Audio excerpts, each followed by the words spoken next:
अल्लाह के रसूल अलैहिस्सलाम फरमाते हैं, हसद नेकियों को ऐसे खा जाता है जैसे आग लकड़ियों को खा जाती है। जो कौम सगे भाइयों से भी हसद करे, जो कौम अपनी बहनों से भी हसद करे, जो कौम अपने इमामों से भी हसद करे, जो कौम मजहबी तबके से, दुनियादार तबके से भी हसद करे, बताएं उनके दिलों में ईमान कहां करार पकड़ेगा। अल्लाह के रसूल सल्लल्लाहु अलैहि वसल्लम ने अखलाक को समेट दिया 3 बातों के अंदर, जो तुम्हें तोड़े तुम उसको जोड़ो, जो तुम्हें महरूम करे उसको अता करो, जो तुमसे दूर भागे तुम उसके करीब जाओ।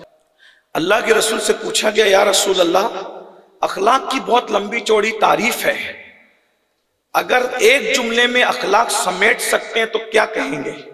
तो हुजूर फरमाते हैं, सारे अखलाक अगर सिमट आए तो 3 जुमले बनते हैं। यानी अगर किसी को अखलाकमंद चेक करना हो कि कौन कितना अखलाक वाला है, आज लोग क्या समझते पता है, मुस्कुरा कर मिलो तो हम अखलाक वाले। भाई ये तो एयर होस्टेस भी मुस्कुराते हैं ना, तो लोग मुस्कुराने को अखलाक समझते हैं, कुछ लोग गरीबों की मदद को अखलाक समझते हैं, कुछ लोग जो है वो लोगों से गले मिलने को अखलाक समझते हैं। सखावत को अल्लाह के रसूल अलैहिस्सलाम ने अखलाक को 3 जुमलों में पेश कर दिया। चेक करें हम अखलाक वाले हैं कि नहीं हैं। हुजूर फरमाते हैं, नंबर 1, मेरे अल्लाह ने मुझे अखलाक सिखाए और अखलाक 3 जुमलों में सिमट आता है। नंबर 1, जो तुम्हें तोड़े तुम उसको जोड़ो। आज हम तोड़ ही तोड़ रहे हैं। अल्लाह के रसूल फरमाते हैं, जो तुम्हें तोड़े तुम उसे जोड़ो, ये अखलाक है। फिर फरमाया, जो तुमसे दूर भागे तुम उसके करीब चले जाओ, ये अखलाक है। अल्लाह के रसूल अलैहिस्सलाम फरमाते हैं, जो तुम्हें महरूम करे तुम उसको अता कर दो, ये अखलाक है। अब बताइए, ये अखलाक हमारे पास है क्या? मुस्कुराने वाली बातें तो हमारे पास बहुत है भाइयों।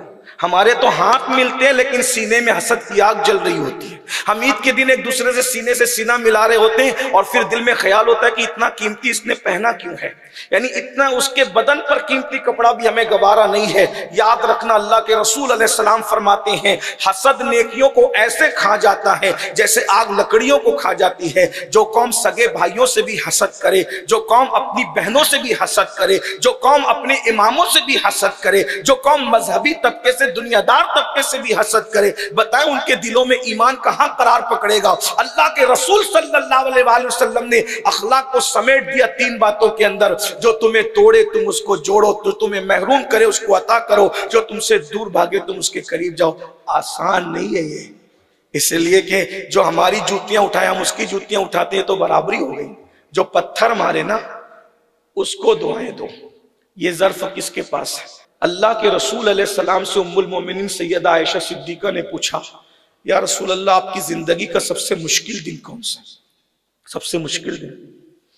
फिर खुद ही कहने लगी, चूंकि हुजूर से बहुत बेतकल्लुफी थी, हुजूर बहुत मोहब्बत करते थे उनसे, तो जब कहती है कि हुजूर आपकी जिंदगी का सबसे मुश्किल तरीन दिन कौन सा था, फिर खुद ही कही, हुजूर ओहद का दिन मुश्किल था ना आपके लिए, क्योंकि ओहद का दिन वो अपनी आंखों से देख चुकी थी। सैयदा आयशा सिद्दीका हुजूर के निकाह में आ चुकी थी, अपनी आंखों से ओहद देख चुकी थी। सवाल खुद ही करती, जवाब भी खुद ही देती है। बहुत जिंदगी में सबसे मुश्किल दिन ओहद था ना। ओहद क्या था? 70 जनाजे एक साथ उठे। अगर एक गांव में 7 जनाजे एक साथ उठे ना तो पूरा गांव गम में डूब जाता है। 70 जनाजे एक साथ, और वो भी जनाजों की कैफियत क्या है? नाकें काट ली गई है, होठ काट लिए गए हैं, कान काट लिए गए, उंगलियां काट ली गई है और लाशें पहचान में नहीं आ रही है। एक खातून ने एक गुलाम को कहा कि हमजा के सीने को चीर और उसमें से कलेजा निकाल। मैंने मिन्नत मानी है कि मैं हमजा का कलेजा कच्चा चबाऊंगी, क्योंकि इसने मेरे बाप को भी कत्ल किया, मेरे भाई को भी कत्ल किया, मैं बदला लूंगी। और उस खातून ने सैयदना अमीर हमजा का कलेजा चबाना शुरू किया और निगलने लगी तो निगल न सकी तो उसने उल्टी कर दी, चबा चबा करके कलेजे को थूक दिया।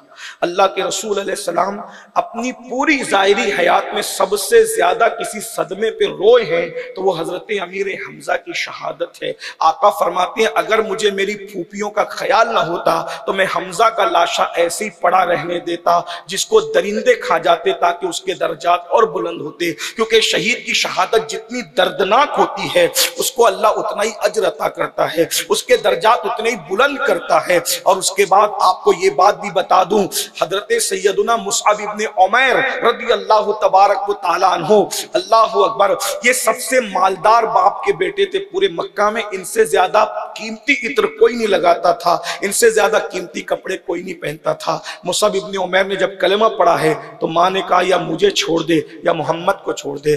फरमाया तुझ जैसी हजारों माएँ नबी के कदमों पे कुर्बान कर दूंगा। माँ को गुस्सा आया, कहा मेरे घर से निकल जा, कपड़े उतार दे, सारा ऐश इशरत छोड़ दे। कहा सब छोड़ देंगे। टाट का लिबास पहना और बारगाह रिसालत में आके चुपके से बैठ गए। सरकार ने देखा, पहचाना इसको, जी या रसूल अल्लाह, ये मुसअब है ना उमैर का बेटा। और खुदा की शान, अल्लाह के रसूल से इनके दिल में इतना इश्क हो गया था कि इनकी शबाहत हुजूर से मिलने जुलने लगी थी। और हुजूर ने इनको इस्लाम का पहला मुबल्लिग बनाकर मदीना मुनव्वरा भेजा था। तो हजरत मुसअब इब्ने उमैर भी शहीद हुए। तो हजरत सैयदा सफिया ने अपने 2 दुपट्टे ला करके कहा कि या रसूल अल्लाह, एक मेरे भाई हमजा को ये दुपट्टा उड़ा देना और ये दूसरा दुपट्टा नीचे बिछा देना और उसको कफन पहना देना। मेरे आका रोने लगे। हमजा की बहन मौजूद है तो उसके कफन का इंतजाम हो गया। मेरा सहाबी मुसअब है ना, उसका तो कोई खानदान ही नहीं है, उसके कफन का इंतजाम कौन करेगा।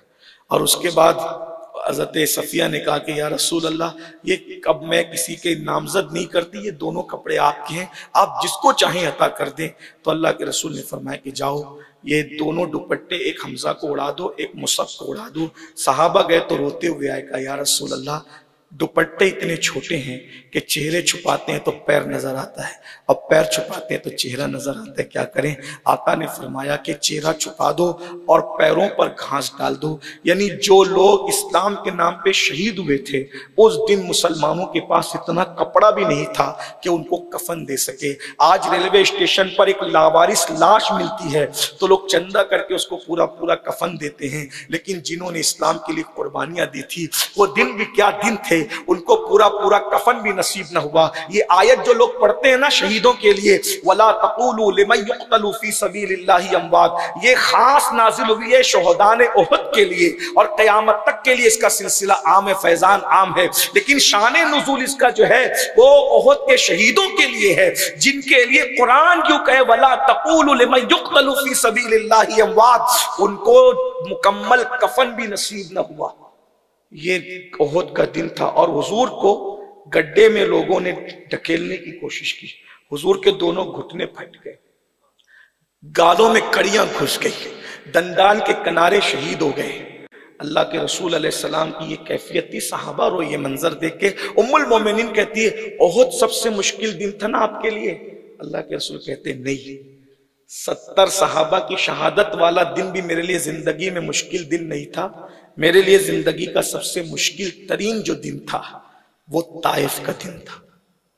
इससे मुश्किल दिन मेरी जिंदगी में नहीं आया। तो उम्मुल मोमिनीन ने कहा या रसूल अल्लाह, क्या आप मुझे बता सकते हैं कि वो कैसा था। आका फरमाते हैं कि मैं हर घर फिरता था और कहता था कि इस्लाम कबूल कर लो, तो मेरा मजाक उड़ाते थे। और सिर्फ मजाक नहीं उड़ाया, छोकरों को मेरे पीछे कर दिया कि पीछे चिल्लाते फिरो कि पागल पागल। अस्तगफिरुल्लाह, अलयाज़ु बिल्लाह, माअज़ल्लाह। जिसके कदमों में अक्ल पहुंचकर मेराज पाती है, उस रसूल को ऐसी गाली दी गई और पीछे से पत्थर बरसाए गए, आगे से पत्थर। मेरे आका फरमाते हैं आयशा, जब खून से मेरा पूरा वजूद लहू लहान हो गया, हत्ता के मेरी नालैन खून से भर गई और मैं बतकाज़े बशरियत जमीन पे बैठ गया, तो उन्होंने दोनों बाजू पकड़ करके मुझे खड़ा किया और खड़ा करके मेरी पिंडलियों पे पत्थर मारा। ये मेरी जिंदगी का सबसे मुश्किल तरीन दिन ताइफ का दिन था। लेकिन अब सुनो, इतना मुश्किल तरीन दिन और हुजूर का अखलाक, हुजूर का अखलाक। आका अलैहिस्सलाम जब सर को घुटनों में रख करके बैठ गए खून के ज्यादा निकलने की वजह से, तो जिब्रील अलैहिस्सलाम आके कहते या रसूल अल्लाह, अल्लाह आपको सलाम कहता है। और सलाम करने के बाद अल्लाह कहता है कि ये पहाड़ों का फरिश्ता मैंने आपके पास भेजा है, आप जो हुक्म दें ये वो करेगा, आप बताइए आपकी मर्जी क्या है। अल्लाह रहमान और रहीम होकर अब रहमतुल्लिल आलमीन का इम्तिहान ले रहा है कि मैंने जिसको रहमत बनाकर भेजा है, अब उसकी जबान से लोगों को सुनवाऊं कि ये कहता क्या है। और फिर पहाड़ों का फरिश्ता कहता है हुजूर मैं हाजिर हूं, मुझे हुक्म है कि मैं आपकी इताअत करूं, आप बताएं क्या करना है, अगर आप हुक्म दे तो मैं दोनों पहाड़ियों को मिलाकर ताइफ वालों को पीस दूं। आका फरमा रहे हैं जो तुम्हें महरूम करे तुम उसको अता कर, जो तुमसे दूर भागे तुम उसके करीब जाओ, जो तुम्हें तोड़े तुम उसको जोड़ो। ऐसी कौम के लिए आप दुनिया में कोई एक बंदा नेक से नेक ढूंढ के बता दे, ऐसी कौम के लिए जिसने दुआ की हो। हुजूर ने सर ऊपर उठा करके कहा, मेरे अल्लाह ने मुझे बर्बाद करने के लिए नहीं भेजा, तबाह करने के लिए नहीं भेजा, अल्लाह ने तो मुझे आबाद करने के लिए भेजा। अगर ये ईमान नहीं लाते, इंशाअल्लाह मैं उम्मीद करता हूं कि इनकी आने वाली नस्लें ईमान लाएगी। पहाड़ का फरिश्ता ये कहते हुए रुखसत हुआ कि या रसूल अल्लाह, खुदा की इज्जत की कसम, अल्लाह ने आपको वाकई रहमतुल्लिल आलमीन बना करके भेजा। आप वाकईतन रहमतुल्लिल आलमीन है मेरे आका। आप अंदाजा फरमाइए हुजूर की शान है। मेरे इमाम ने कहा था, इश्क तेरे सदके जलने से छुटे सस्ते, जो आग बुझा देगी वो आग लगाई है, खाक होकर इश्क में आराम से सोना मिला, जान की एक सीर है उल्फत रसूलुल्लाह की, नकीरैन करते हैं ताजीम मेरी, फिदा हो के तुझ पे ये इज्जत मिली है। हो ना ये फूल तो बुलबुल का तरन्नुम भी ना हो, चमने दहर में कलियों का तबस्सुम भी ना हो ना साकी तो फिर मैं भी ना हो, खुम भी ना हो। खैमा अफलाक का इस्तादा इसी नाम से है, नब्ज़ हस्ती तपिशा मादा इसी नाम से है। कुव्वत इश्क से हर पस्त को बाला कर दे, दहर में इसमें मोहम्मद से उजाला कर दे। अरे की मोहम्मद से वफा, तूने तो हम तेरे हैं, ये जहां चीज है क्या लौहो कलम तेरे हैं। अस्तगफिरुल्लाह, ला इलाहा इल्लल्लाह मुहम्मदुर रसूलुल्लाह, व मा अलैना इल्लल बलाग। अस्सलामु अलैकुम व रहमतुल्लाहि व बरकातहू।